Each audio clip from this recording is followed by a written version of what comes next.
सर्वजन हिताय सर्वजन सुखाय। यदि किसी व्यक्ति ने इस अवधारणा को सार्वजनिक जीवन में लोक कल्याण के लिए प्रतिबद्धता के साथ अपनाया है तो वो हैं प्रधानमंत्री श्री नरेंद्र मोदी जी।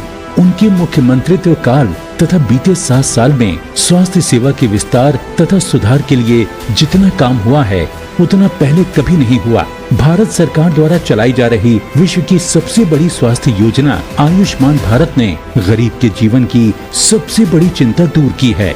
इसी प्रकार रोगों की रोकथाम के लिए हेल्थ एंड वेलनेस सेंटर देश भर में उभर रहे हैं, जिसके माध्यम से रोगों की रोकथाम पर जोर दिया जा रहा है। मेडिकल एजुकेशन क्षेत्र में रिफॉर्म से चिकित्सा शिक्षा एवं चिकित्सा कर्मियों की उपलब्धता में व्यापक सुधार हुआ है। माननीय प्रधानमंत्री की कटिबद्धता से देश ने स्वास्थ्य क्षेत्र में अभूतपूर्व आयाम स्थापित किए हैं।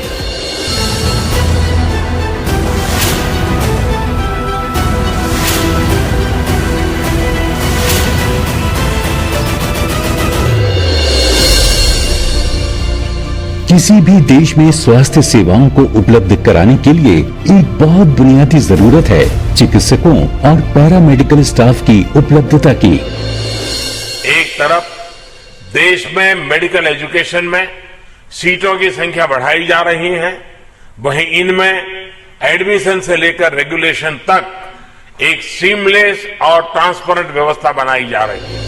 माननीय प्रधानमंत्री श्री नरेंद्र मोदी जी के ओजस्वी और दूरदर्शी नेतृत्व में भारत में चिकित्सा शिक्षा और स्वास्थ्य सेवा क्षेत्र में संस्थागत बदलावों के माध्यम से स्वास्थ्य सेवाओं को दूर दराज क्षेत्रों तक पहुंचाने के लिए कार्य किया जा रहा है।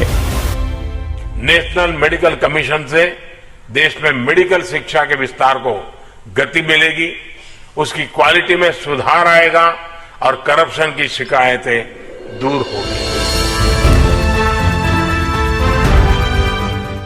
2013-14 से पहले देश में कुछ मेडिकल कॉलेज थे और उनकी पहुंच में क्षेत्रीय असंतुलन था।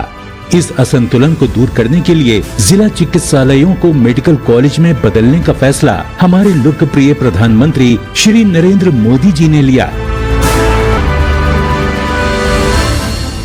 स्वास्थ्य क्षेत्र में काम करने वालों की उपलब्धता को बढ़ाने, मेडिकल शिक्षा देने के लिए मेडिकल कॉलेज के निर्माण में क्षेत्रीय असंतुलन को दूर करने, जिला अस्पतालों में उपलब्ध संसाधनों का बेहतर उपयोग कराने, स्पेशलिस्ट और टर्शरी देखभाल की सुविधा सरकारी मेडिकल महाविद्यालयों और अस्पतालों के माध्यम से उपलब्ध कराने की आवश्यकता थी। इस उद्देश्य को लेकर जो योजना बनाई गई, उसके तहत कुल 157 मेडिकल कॉलेज स्वीकृत हुए, जिनमें से 47 शुरू हो चुके हैं। इस योजना के बेहतरीन परिणाम देखने को मिल रहे हैं। आज हमारे देश में 854 की जनसंख्या पर एक डॉक्टर उपलब्ध है। पिछले 7 सालों में मेडिकल कॉलेज की संख्या 1.5 गुना तक बढ़कर 558 हो गई है। वहीं अंडर ग्रेजुएट की सीटों में पिछले 7 साल में 62% और पोस्ट ग्रेजुएट की सीटों में 78% की वृद्धि हुई है। बदलाव की इस लहर का एक बड़ा उदाहरण राजस्थान है।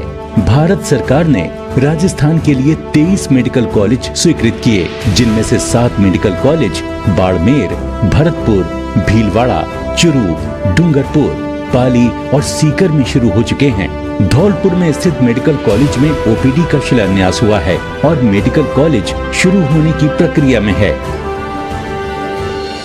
शेष 15 मेडिकल कॉलेज अलवर, बारां, बांसवाड़ा, चित्तौड़गढ़, दौसा, जैसलमेर, करौली, नागौर, श्री गंगानगर, सिरोही, बूंदी, सवाई माधोपुर, टोंक, हनुमानगढ़ और झुंझुनू में स्वीकृत किए गए हैं। इनमें से बांसवाड़ा, दौसा, सिरोही और हनुमानगढ़ में स्थित 4 मेडिकल कॉलेज का शिलान्यास माननीय प्रधानमंत्री जी के कर कमलों द्वारा आज हो रहा है।